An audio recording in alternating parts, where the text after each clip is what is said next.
9장 26절. 히브리서 9장 26절.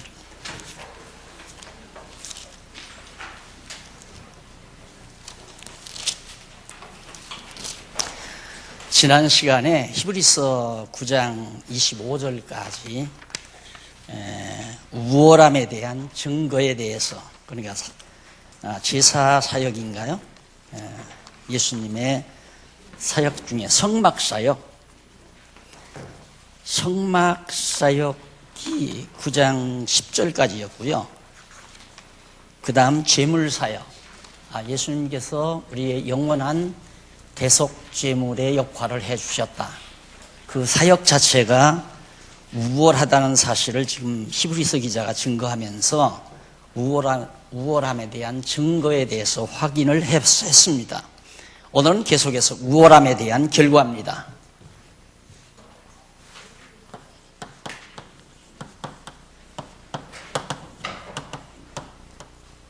함에 대한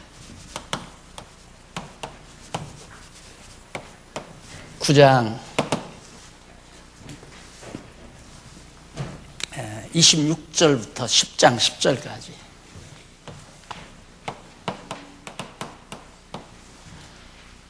제물사역, 그러니까 구약시대에 양 잡고 비둘기 잡고 소 잡아서 피 흘려 드리던 그 제물하고 예수님 자체를 영원한 제물로 드린 그 제물하고는 비교가 안 되도록 탁월하다, 우월하다 이 말이에요. 그리고 예수님 스스로가 제물이 되신 것은 어느 그 무엇으로도 견줄 수 없는 탁월한 효능도 지니고 있고 능력도 가지고 있다. 그 제물 자체가.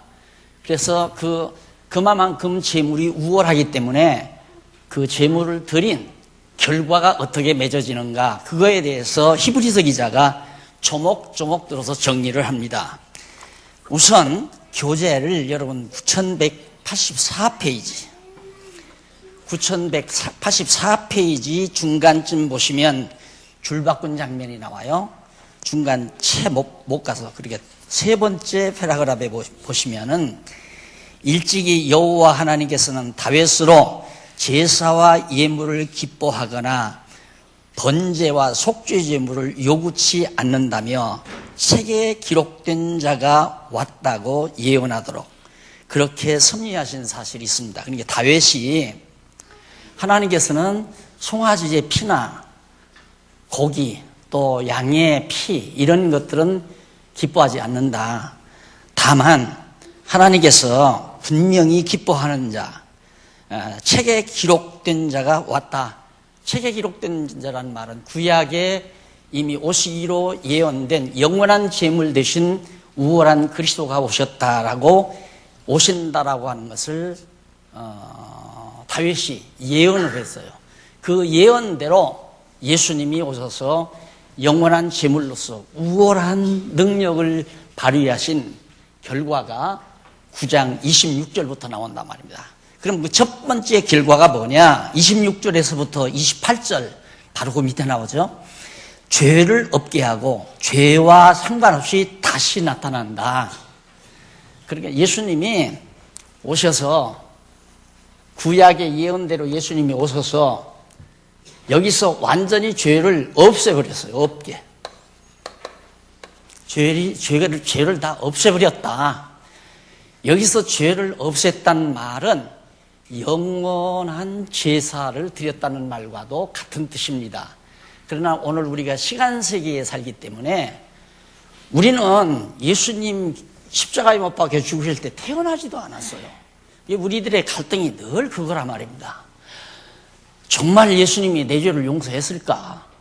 엊그제도 내가 죄를 졌는데 그 죄는 어떻게 되는가? 이런 문제가 우리들의 신앙을 자꾸 흐트러 놓습니다. 근데 예수님께서 드리신 영원한 제물이라고 하는 것은 시간을 초월해버려요. 과거, 현재, 미래를 초월해버린단 말입니다. 그러니까 이 땅에 과거 구약시대에 지은 죄도 과거 죄죠.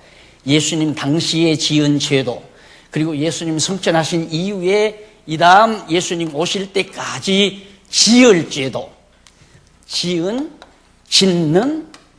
을, 은, 는, 을, 과거, 현재, 미래. 예수님 당시로 봐서.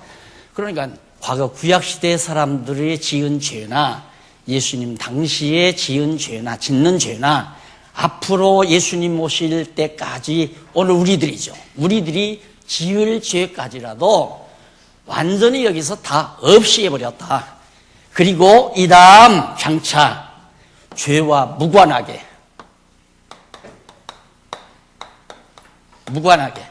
아무런 관계없이 예수님이 오신다 이 말이에요. 그때 예수님 오실 때는 죄와 관계없이 와요. 왜? 다 없애버렸기 때문에. 누구의 죄를? 온 인류의 죄가 아니라 영원전 그리스도 안에서 선택받은 택한 백성들의 죄를 전부 다 정리한다 이 말이에요. 여러분, 이 사실을 잊어버리면 안 돼요. 잊어버리고 살면 예수 믿는 힘이 안 솟아나요. 우리가 예수를 그리스도로 믿는다는 게 뭡니까? 아유, 오늘도 내가 실수를 했다. 범죄를 했구나. 그런데 이 죄 때문에 예수님이 십자가에서 죽으셨지. 이렇게 생각을 하셔야 되죠. 그래서 우리는 감사한 마음을 잊을 수가 없고 주님의 은혜를, 그리스도의 은혜를 망각할 수가 없는 거죠. 그래서 항상, 그리고 구약시대도 그러잖아요. 구약시대도 무엇 때문에 이 성전 지어놓고 매일같이 여기서 매일 제단에서 매일같이 짐승 잡아서 이게 이 연기가 펄펄펄펄 연기가 나게 만드는가. 이걸 보고 하나님의 은혜를 잊어버리지 말라고. 오늘 우리가 매일같이 그리스도를 믿는 이유도 그리스도가 우리의 영원한 재물인데, 영원한 재물이 내가 어제 아니면 어젯밤에 강도질을 해서 은행을 털었던 죄도, 하나님이 나를, 어떤 분에게 내가, 당신은 어떻게 교회일이 그렇게 등한히 하느냐. 그러니까, 목사님, 제 꼴이, 제 생활 자체가 내가 교회를 할 만한 그런 거룩된 생활이 아니다는 얘기예요. 그래서, 내가 잘못 가르쳐도 보통 잘못 가르치는 게 아니로구나. 도리어, 오늘 또 덕스럽지 못하는 삶을 산다고 생각하면 더 하나님의 은혜에 감동해서 목숨 내걸고 주를 위해서 주님을 기쁘시게 하는 삶을 살아야죠. 나는 가르친다고 그렇게 가르쳤는데 자기의 생활이 아직 거룩한 생활이 못 된다 이거예요. 그 사람은 죽는 날까지 주의 일 못하고 살아요. 이 세상 살면서 완벽하게 사는 사람이 어디 있어요? 다 범죄하고 실수하고 잘못하고 그러고 살지. 그걸 정당화하라는 얘기가 아니에요. 그럴 때마다 이렇게 추악하고 더러운 죄인을 예수님은 벌써 2000년 전에 오셔서 다 정리해버리시고 기억을 안 해주신다는데, 그게 다윗이 그랬잖아요. 주께서 우리의 죄악을 살피실 텐데 누가 주님 앞에 감히 설 자가 있습니까? 아무도 설 자 없어요. 여기 앉아 계신 분이나 나나 주님 앞에 못 가죠. 내가 오면 네 잘못을 하나하나 지적해 주마. 하나하나 내가 다 밝혀낼 거다. 근데 누가 가겠어요? 아무도 못 가잖아요. 그러니까 친구한테 잘못했던, 또 선배한테 잘못했던, 부모에게 잘못했던 하면 가서 숨잖아요. 도망가 버리잖아요. 가출을 하거나 안 들어가잖아요. 왜? 무서우니까. 왜? 집에 들어가면 아버지가 내 잘못 지적해서 야단을 치겠다는데 무서워서 어떻게 들어가요? 근데 우리는 안 그렇다 이 말입니다. 주여, 내가 이렇게 더럽고 추악한데 주님은 내 죄를 다 용서해 주셨습니까? 이거거든요. 그래서 예수님 당시에도 나는 일주일에 한 번씩 금식했습니다. 11조를 잘 냈습니다. 그리고 와서 자랑하면서 제일 앞자리에서 다 손들고 고개 뻣뻣이 들고 기도하는 사람하고 저 뒤에 앉아서 흑흑대며 눈물을 흘리는 창기가 있었어요. 예수님 누구를 칭찬하면 저 창기를 칭찬한다 이 말입니다. 나는 잘났습니다. 나는 교회 충성했습니다. 나 없으면 이 교회 안 됩니다. 내가 다 이뤄놨습니다. 그런 사람보다도 나는 아무 공로 없다고 가서 울고 있는 그 기도를 주님은 기뻐하셨다 그 말이에요. 왜? 그분이 은혜를 깨달은 자니까. 그래서 은혜와 평강이 교회에 없어서는 안 된다. 신앙생활의 가장 기본이 은혜예요.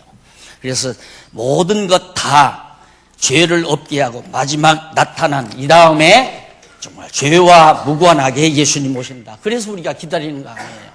예수님 이 다음 재림할 때 우리의 죄 기억에서 하나하나 따져 묻지 않는다 이 말이에요.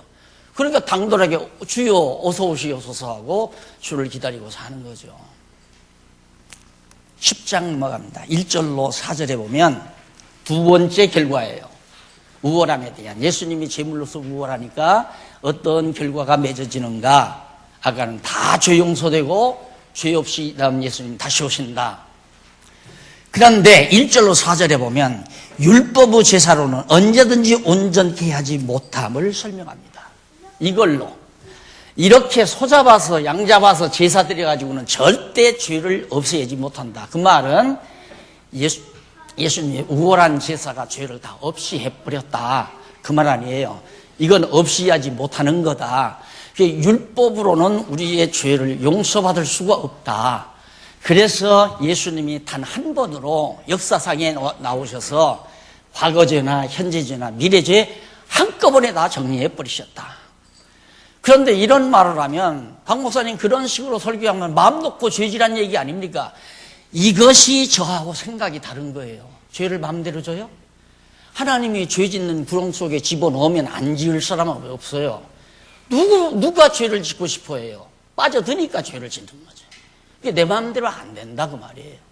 하나님께서 나를 사단의 세력 앞에 놔줘버리면 사단의 종로로 다며 사는 거고, 하나님께서 성령을 보내서 나를 딱 걷어잡아주면 나도 죄 안 짓고 거룩하게 사는 거고, 이게 거룩하게 사는 것도 하나님의 은혜고, 나를 깨닫게 하기 위해서 죄의 권세에다 맡겨서 죄의 구렁텅이에서 사는 것도 하나님께서 깨닫게 하려는 거니까 그것도 은혜 아니에요.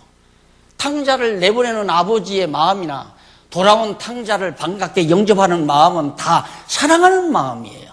다 사랑하기 때문에. 놔주는 것도 사랑하기 때문에. 왜? 너는 나갔다 와야 깨닫는다. 그러니까 깨닫게 하기 위해서 놔주는 거예요. 돌아오는 아들 영접하는 것도 역시 사랑하기 때문에 받는 거고. 그래서 내 마음대로 내가 죄 짓고 죄 안 짓고 한다면야 이거 다 하나님의 영원한 제사를 근거 잡아서 마음 놓고 죄 짓고 살아도 된다. 죄 짓고 싶은 마음이 없는데 어떻게 죄를 져요? 이 죄도 내 마음대로 짓고 안 짓고 하는 게 아니다. 하나님이 나를 욥을 사단에게 맡기듯이 맡겨버리면 할 수 없는 거예요. 천하 없는 사람도 죄 짓고 살지. 그런데 그 죄 때문에 이 다음 예수님 다시 오실 때 유관하게 오시나 죄와 관계 있게 오시나 아니에요. 이미 용서됐기 때문에 택한 백성들에게는 무관하게 예수님이 오신다 그 말이에요. 그래서 한없이 내가 다른 걸 위해서 살고 싶어도, 내가 다른 목적을 내 쾌락을 위해서 내 향락을 위해서 살고 싶어도 그런 마음이 안 생기는 이유가, 이렇게 엄청나게 나에게 은혜를 베풀어 준 이분을 내가 잊을 수가 없잖아요. 여러분 배고팠을 때 밥 한 그릇 따끈하게 해서 대접받은 것 안 잊어지죠? 절대 안 잊어지죠? 장안동에서 처음 개척할 때 쌀이 다 떨어졌더라고요. 근데 아침에 딱 일어나니까 쌀 한 푸대가 마루에 딱 와 있어요. 나중에 알고 보니까 어느 집사님이 갖다 놨더라. 이게 지금 평생 안 잊어지는 거예요. 평생. 쌀 한 푸대 갖다 놓은 것도 평생 안 잊어지는데 어떻게 주님의 은혜를 잊어버리고 내 영광, 내 쾌락, 내 행복을 위해서 산다고 하는, 이게 도저히 마음이 그쪽으로 써질 수가 없다 이 말이에요. 어떻게 하면 주를 기쁘시게 할까?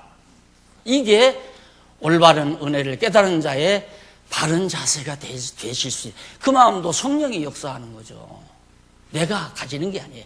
내가 걸어가기 때문에, 내가 믿음이 좋기 때문에 내가 그런 마음을 가지는 게 아니라 하나님의 은혜의 능력이, 하나님의 은혜의 사랑의 능력이 나로 하여금 그렇게 살아가도록 마음을 이끌어가는 겁니다. 그거 역시 한없이 은혜죠. 나를 폐륜으로 살지 않게 하고, 나를 띠강도로 살지 않게 하고, 어쨌든 복음을 위해서 살 수 있는 이 길로 나를 이끌어주신 하나님의 은혜도 한없이 감사할 뿐이고. 자, 그 다음 10장 5절로부터 10절에 보면 첫 것은 패하고 둘째 것을 세워 거룩하게 했음을 밝힙니다. 결국 아니에요. 우리 거룩해졌어요. 이미 우리가 지금 예수님 왔다 가신 이후 여기 살면서 21세기 여기 살면서 설령 우리가 부덕하게 살아도 하나님 보시기에는 거룩하다 그 말이에요. 왜? 당신의 의의 옷을 입혔기 때문에 우리를 거룩한 백성이라. 우리 성도가 되는 거 아니에요, 성도.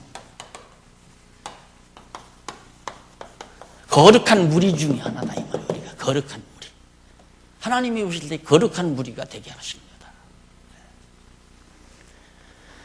그게 바로 예수 그리스도께서 우월한 제물로서 역할을 하신 우월한 결과로 나타난 거예요. 율법으로는 거룩하게 못 돼요. 절대. 우리 행위로는 안 된다, 이 말입니다. 우리가 별의별 짓을 해도 내 행위를 보고 거룩하다고 안 해요. 여러분 가지고 있는 재산, 전 재산 팔아서 요즘 교회 여러 가지 빚 때문에 여러분 스민승승콩한데 여러분이 걱정할 일도 아니에요. 하나님께서 다 세우고 하나님께서 일으키고 무너뜨리고 하시기 때문에 빚도 하나님이 그대로 무너뜨리려면 무너뜨리게 하는 거고 그 빚도 하나님께서 어느 번 감동해서 갚게 하면 갚게 되는 거고 우리가 걱정할 일이 아니다, 이 말입니다. 우리를 하나님께서 시험하기 위해서 또 기회를 주기 위해서 그렇게 역사해 가는 거니까 하나님이 모든 것 준비하시고 당신 계획대로 이끌어 가시는데 우리 거룩하다고 또 다 해주시는데 우리 거룩한 백성들끼리 서로 당신도 주의 은혜로 거룩하고 나도 주의 은혜로 거룩하고 거룩한 백성들끼리 서로 할 일은 사랑하고 덮어주고 사랑은 모든 허물을 덮나니 상대방에게 서령 상대방이 나에 대해서 좀 잘못한 것이 있다 할지라도 사랑이 있다는 거 덮어버려야 되죠. 왜? 나도 흉측한 모든 죄악들을 예수님이 다 덮어줬기 때문에 100만 달러 용서받은 자가 50달러 탕감해 주지 않는 그런 행위라면 하나님께서 우스울 거 아니에요. 너 100만 달러를 내가 다 용서해 줬는데 탕감해 줬는데 너는 단 50달러 내 친구의 빚 50달러도 탕감 못 해주느냐. 우리는 서로 이제 거룩한 백성이기 때문에 거룩하다고 봐줘야지 거룩하게 하시려고 하나님의 의의 옷을 덮어놓은 것을 다 벗겨버리고 바라는 맛 너 여기 때도 먹고 여기도 때도 먹고 여기도 흠집 있고 다 지적하면서 살면 서로 분쟁하고 싸울 것밖에 더 있어요. 그래 너 잘났다 너 잘났다 그거밖에 할 게 없는 거예요. 진짜 하나님의 은혜를 정말 한 번으로 다 끝냈다는 걸 믿어지면 다 덮어요. 그냥 다 천하에 없는 것도 덮어야죠. 다 덮어버려야죠. 그래야 우리가 거룩하게 보이지 거룩한 옷을 다 벗겨버리면 다 추한 것 다 드러나잖아요. 조각목에다가 황금판 씌웠으면 황금판 씌워진 대로 그냥 보아야 화려하지 황금판 다 벗겨버리면 다 흠집 있고 형편없는 흠집 있는 그런 조각목밖에 나올 게 뭐가 있겠어요. 그래서 5절로 10절에 첫 것은 폐하고 둘째 것을 새 언약이죠. 예수님을 세워서 우리를 거룩하게 했다는 이론을 5절로 10절까지 해서 밝혀주었습니다. 그 다음에 넘어가서 이제 장이 바뀌죠. 네 번째 대속 사역의 우월성.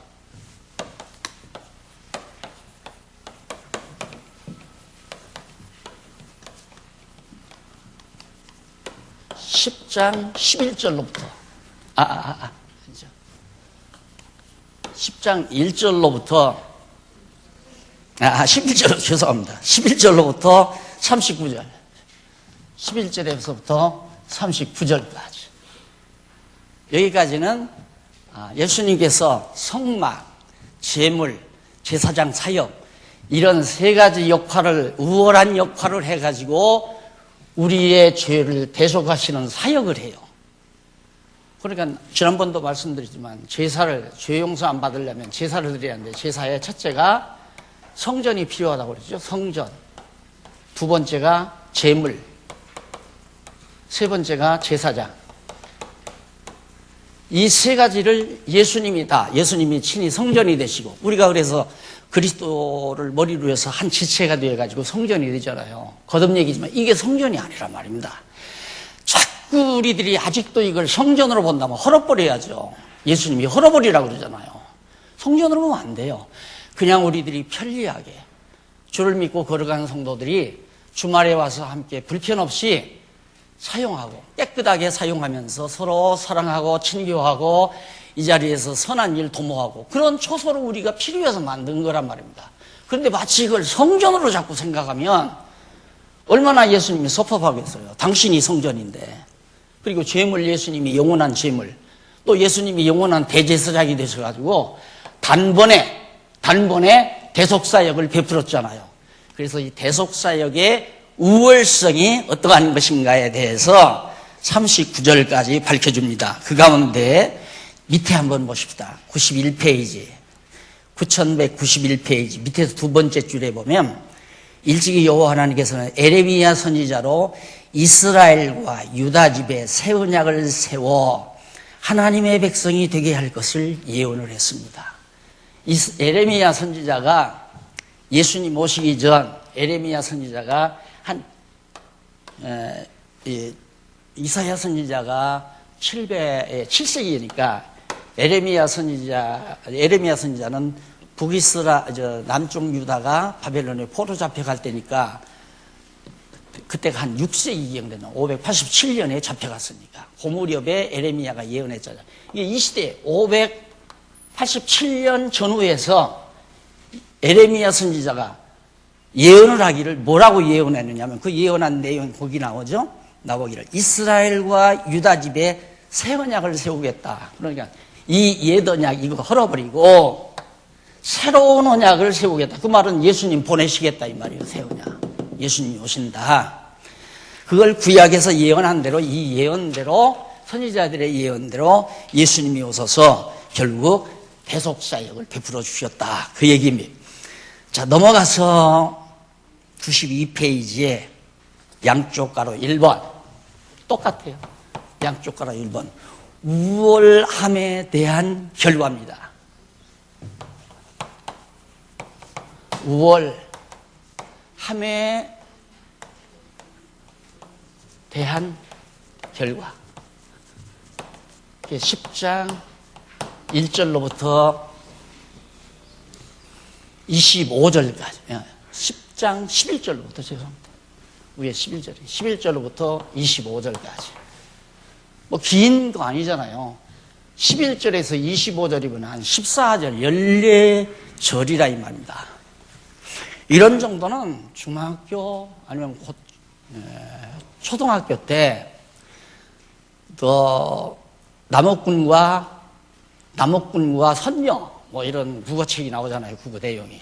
남옥군과 선녀를 읽고 전체의 대강을 써라. 이런 숙제 많이 받으셨죠. 그럼 남옥군과 선녀하면 2페이지 내지 3페이지 큰 글자로 이렇게 써 있습니다. 그걸 읽고 그거에 대한 요약을 해요. 그 요약이 뭐냐면 바로 이거예요. 11절로부터 25절까지는 우월함의 결과로구나. 뭐에 대한?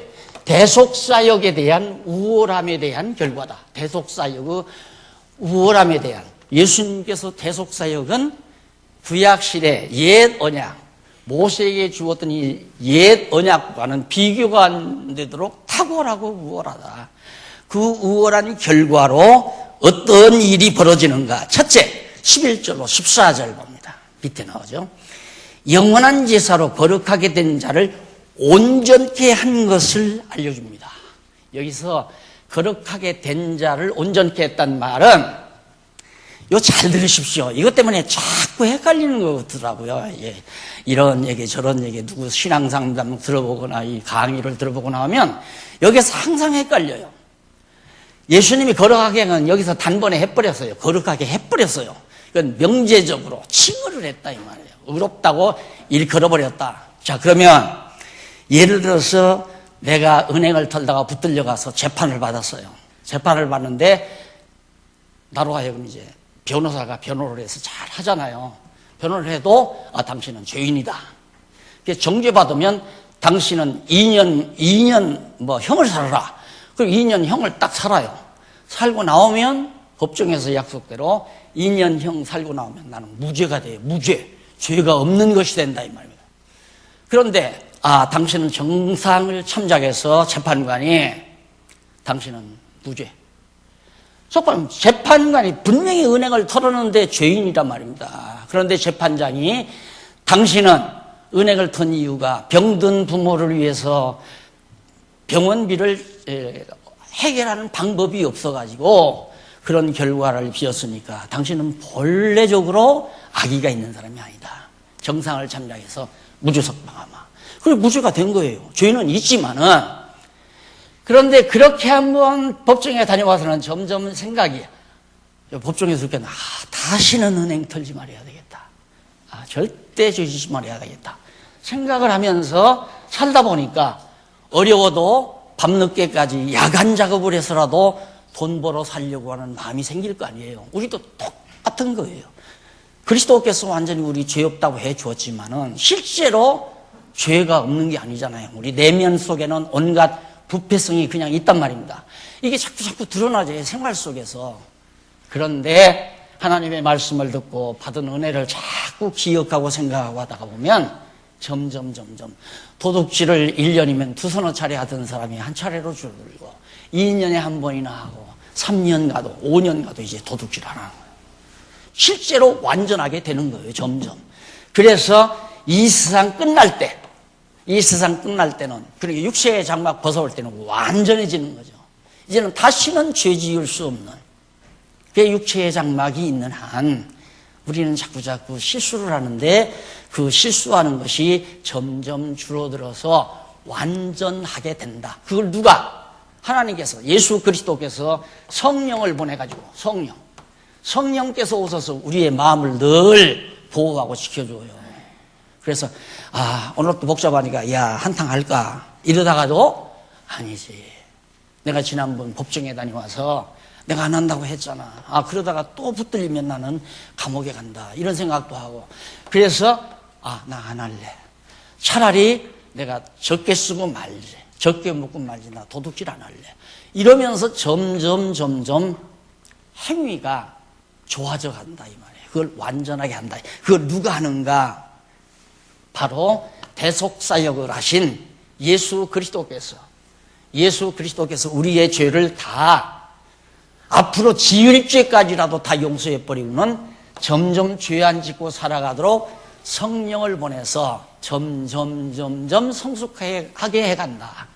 그런데 만약에 여러분 이렇게 예수님께서 다 죄를 용서해 또 대죄를 죄 짓고 살면 안 돼. 죄 안 지으려고 해야지. 이건 말이 안 되는 거예요. 우리가 죄 안 짓고 살려고 한다고 안 져져요? 성령이 우리를 붙들어줘야 안 되는 거죠. 성령의 역사 아니고는 안 돼요. 그러니까 마치 우리가 뭐라도 할 수 있는 것처럼 생각하면 안 된단 말입니다. 그럼 오늘 내가 실수를 했다. 하나님께서는 나를 왜 이렇게 실수하도록 놔두셨을까? 외로 접근하라고 했죠. 모든 일을 외로. 내가 요즘 하나님의 은혜를 망각하고 살았구나. 하나님의 은혜를 망각하고 사니까 또 한 번 죄를 짓도록 되지우리로 가도록 나를 놔주셨구나. 가서 깨닫는 게 뭡니까? 다시는 아버지 곁을 떠나지 말아야 되겠다. 깨닫고 돌아오잖아요. 깨닫게 하기 위해서 우리를 사단에게 잠시 맡길 때마다 남 미워도 하고 남 험담도 하고 남을 정죄도 하고 남을 시기 질투도 하고 이 마귀에게 놔줘 버리니까 그런 결과가 나오는 거란 말입니다. 근데 하나님이 붙들고 있는 한, 성령이 붙들고 있는 한 시기하려고 해도 시기가 안 해지면 안 하는 거 아니에요. 그게 안 해지니까 시기를 안 한 것이지 내가 안 했기 때문에 시기 질투를 안 한 거다. 그건 틀린 얘기라 이 말이에요. 하나님께서 나를 성령으로 온전히 사로잡아 주셔서 남을 미운 생각이 없으니까 욕을 안 한 것이지 내가 상당히 인격적으로 고상해서 남을 욕하지 않고 살았다. 그건 생각 잘못하고 있는 거란 말입니다. 그래서 결과가 아주 여기 나오죠. 대속사역의 우월성. 왜? 우월함에 대한 결과가 뭐냐? 하나님께서는 거룩하게도 하시고 거룩하게 살게도 하시는구나. 그 말이에요. 그러니까 우리가 하는 일은 없어요. 완전히 주님의 노예예요. 성령의 인도함을 받는 우리들. 그러니까 자꾸 내게 말씀이 제대로 들어오면 내가 성령의 메인바 되지만은 인간 생각을 자꾸 하게 되면 사단에게 매이게 돼요.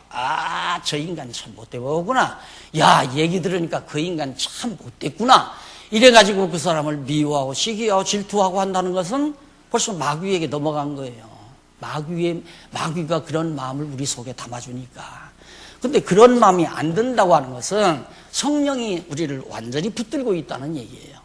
그렇게 해서 이제 거룩하게 생활도 하게 해 가신다. 그것이 온전케 하신다는 그런 뜻입니다.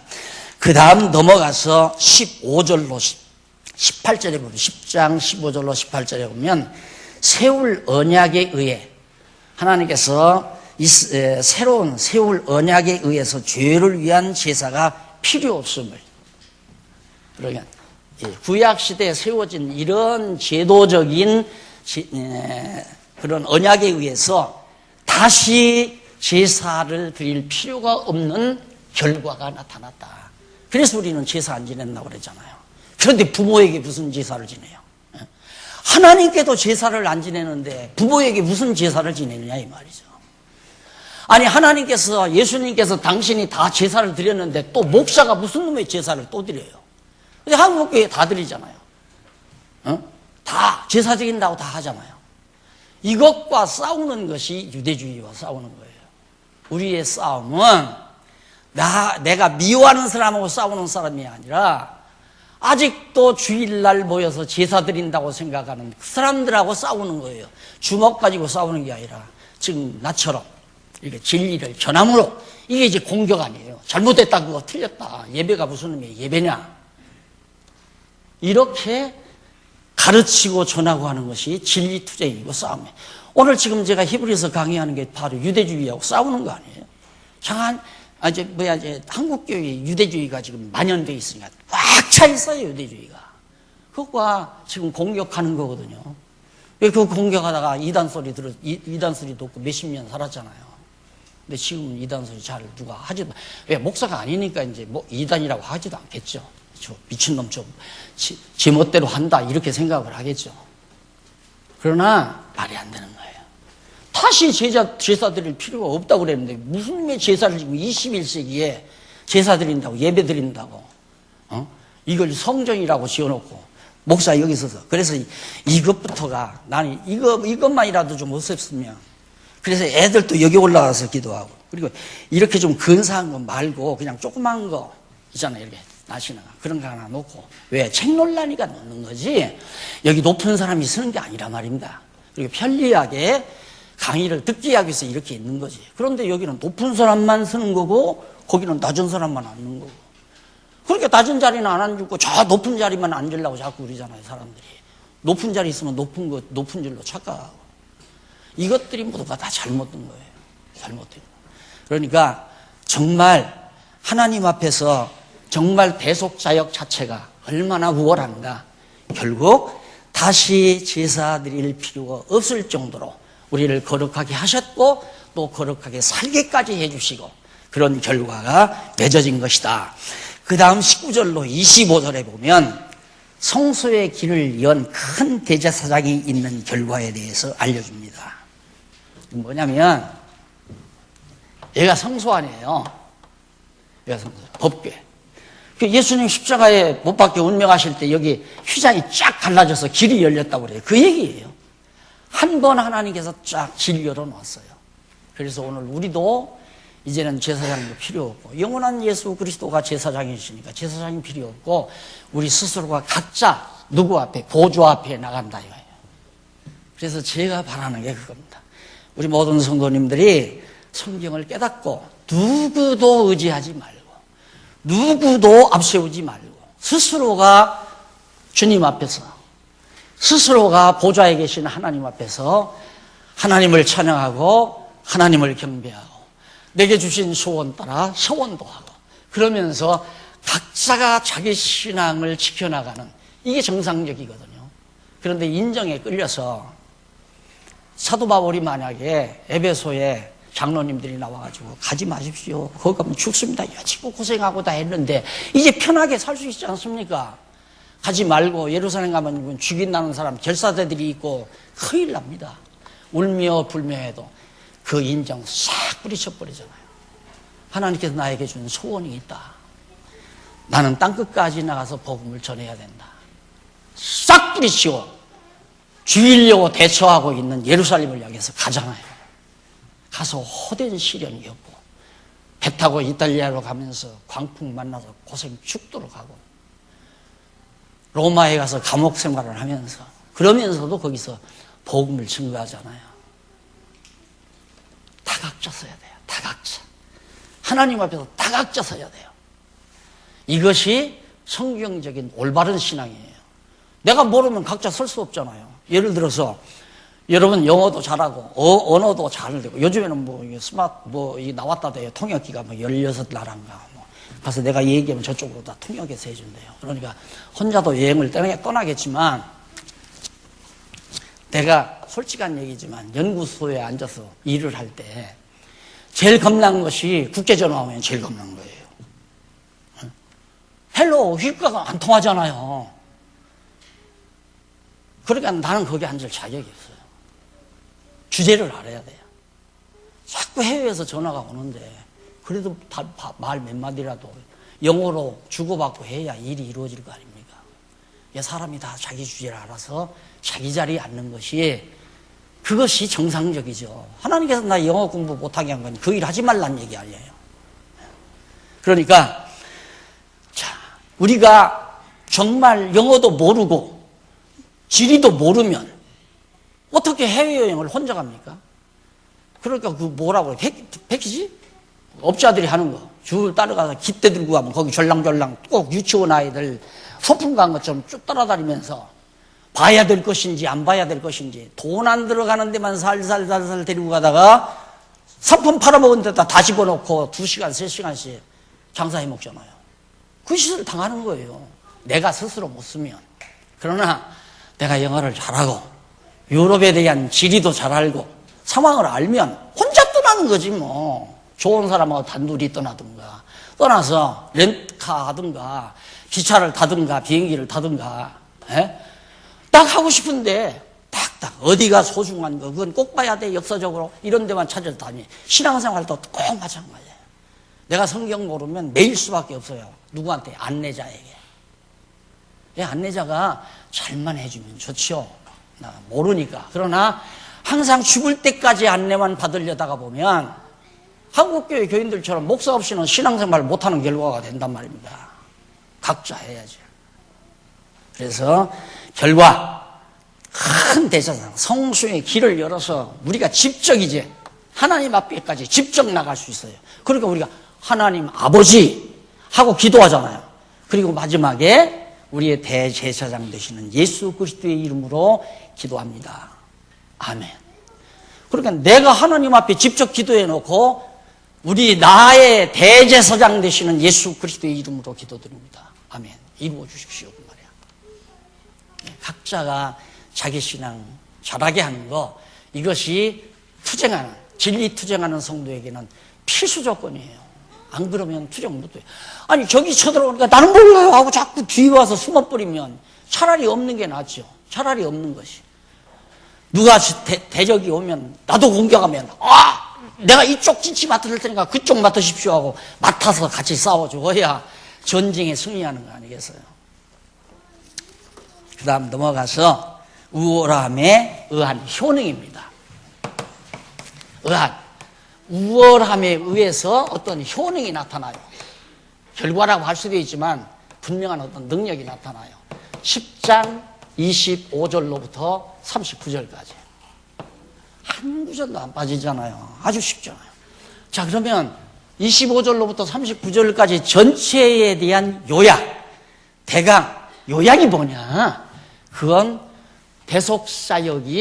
예수님의 대속사역이 과거 구약시대 아론이나 레위 자손들이 하던 대속사역보다 비교가 되지 않도록 우월하다.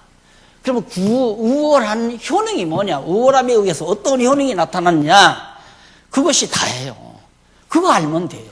그럼 효능 한번 보십니다. 먼저 26절로 31절에 보면 새 언약을 배반한 자가 반드시 받을 심판에 대해 밝혀주고 있습니다. 자, 여기 이제 난해 구절이 있다고 그러죠? 이 부분에 한번 읽어보실까요? 10장 26절 보십시다. 10장 26절 보면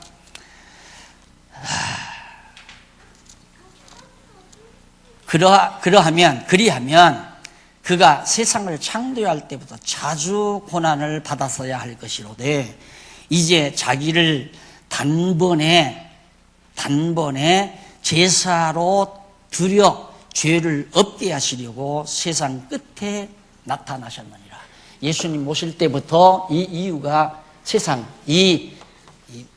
예수님의 섭리세계의 마지막 코스라, 이 말, 마지막 코스.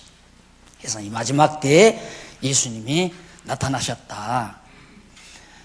그러면서 그러면서 한 번 죽는 것은 사람에게 정하신 것이요. 그 후에는 심판이 있으리니. 인간은 누구나가 육신적으로 한 번 죽어야 돼요. 안 죽는 사람 아무도 없어요. 다 죽어요. 예수님도 그래서. 에? 죄송합니다. 죄송합니다. 내가 9장을 읽었네요. 근데 왜 이제야 얘기를 하시냐? 10장 26절이죠? 죄송합니다. 10장 26절. 거기 보면, 맞아요. 문제구가 나와야 하는데, 안 나와요. 그래서 이상하다. 조금 더 읽으면 나오나 하고 읽은 거죠. 26절. 우리가 진리를 아는 지식을 받은 후, 짐짓죄를 범한 즉, 다시 속죄하는 제사가 없고. 이것 때문에 많은 우리 크리스천들이 올무에 걸려 있습니다. 이 성경 구절 때문에. 예수 믿으면 뭐하냐. 중간에 타락하면 다 지옥 간다. 다시 용서받을 길이 없다. 이 성경 구절 때문에. 왜냐하면 26절에 우리가 진리를 아는 지식을 받은 후, 진리를 아는 지식을 받은 복음을 들었다라고 생각을 하는 거예요. 근데 히브리서 기자가 말하는 것은 진리를 아는 지식을 받았다는 이걸 말하는 거예요. 예더냐.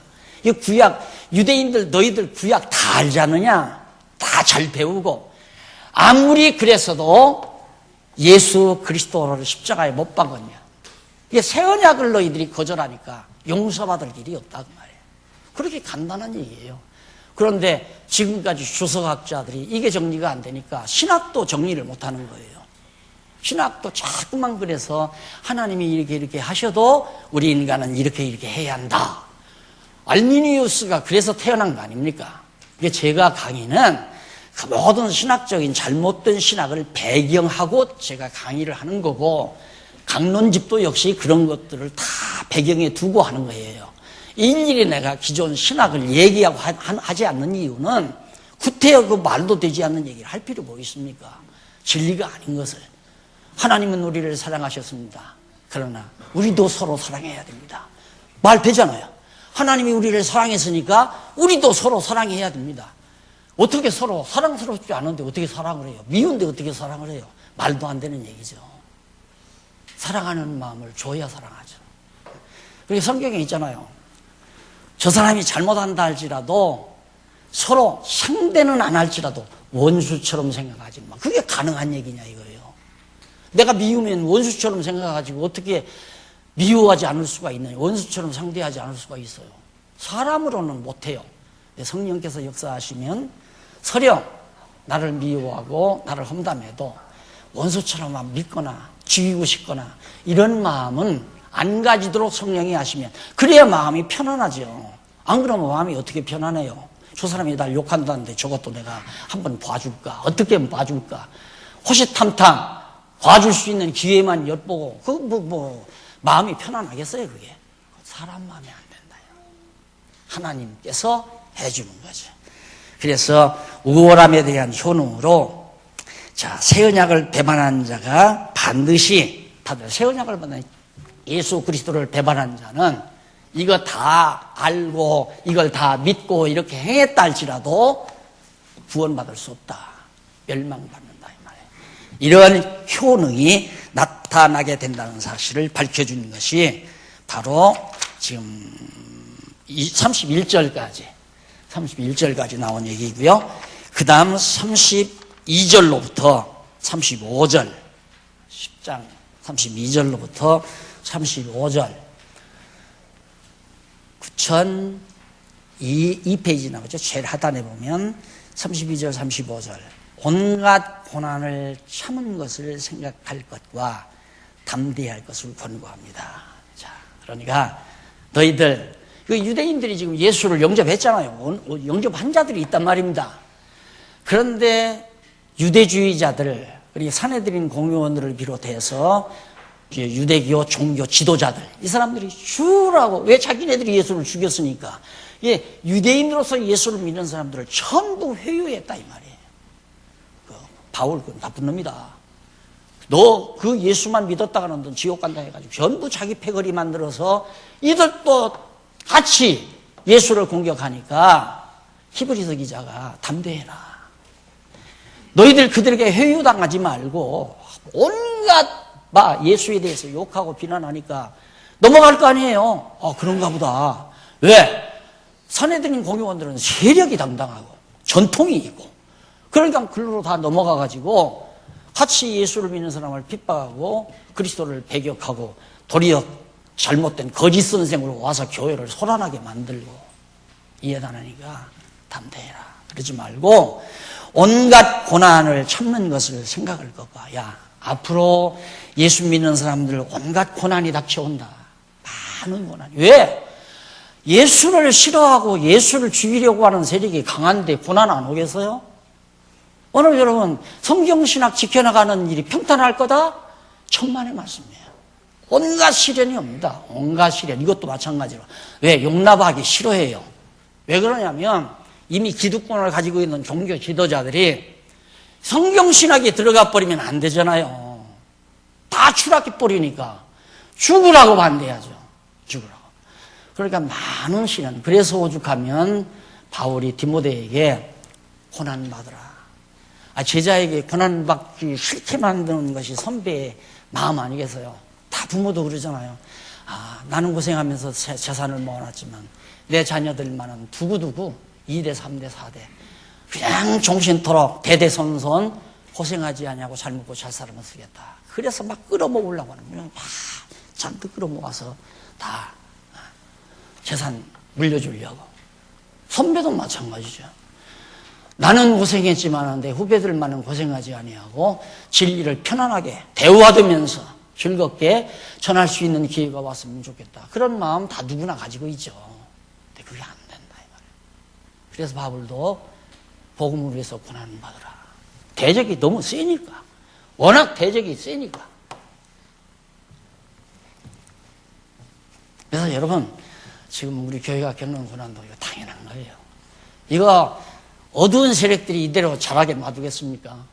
이게 정말 진리가 진리대로 전파되어지는 걸 어두운 세력이 좋아하겠느냐 이 말이에요. 내가 목사님들 몇 년 가르치고 한 2년 동안 가르쳐 보니까 와서 딱 들을 때는 막 다 기절을 해요.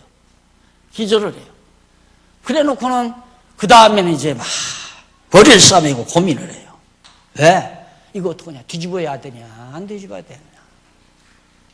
그러다가 그냥 쉬쉬쉬쉬 물러가는 사람이 있고, 이거 뒤집어야 된다. 발칵 뒤집어 버리는 사람은 교회에서 난리가 나고. 그럴 수밖에 없잖아요, 이게. 우리도 다 그거 겪었잖아요, 우리 장안중앙교회도. 그때는 뭐 건물도 없고, 형편없을 때. 2층 다락, 한 3, 40평 되는 다락에서 그 교인들 한 4, 50명 모시고서 성경 가르치는데, 그 뭐가 무서워서 날 2단, 3단에서 죽이려고 했겠어요. 그때 죽여버려야 되니까. 근데 하나님께서 안 죽이게 했잖아요. 앞으로도 안 죽어요. 진리 때문에 안 죽어요. 고생은 해도 안 죽는단 말입니다. 그래서 각오해라. 야, 그들 세력이 크다고 해서 세력으로 붙지 말아라. 진리로 붙어야지. 예수가 그리스도라는 것이 참 진리 아니냐. 지금 그 얘기예요, 히브리서 기자가. 그러면서 넘어가서 36절로 39절에 보면 인내하며 뒤로 물러가지 않고 구원함에 이른다고 알려줍니다. 아무리 여기 큰 이 옛 언약을 붙들고 세력을 이룬 사내들인 공의원들이 너희들 보기에 대단한 사람 같아도 그들에게 회유당하지 말고 끝까지 참고 견디면 예수 그리스도를 믿음으로 말미암아 구원에 이르는 거다. 절대 넘어가지 말라라고 당부하는 것이 39절까지 나타나 있습니다. 벌써 시간이 1시간 다 됐네요. 다음 시간 11장에서부터 공부를 하겠는데 여기는 제 3번입니다. 큰 거. 이제 앞으로 2시간만 하면 히브리서가 다 끝이 납니다. 11장에서 13장까지를 집에서 예습을 한번 하세요. 이거 내가 일일이 성경을 다 읽다가 보면 한도 끝도 없어요.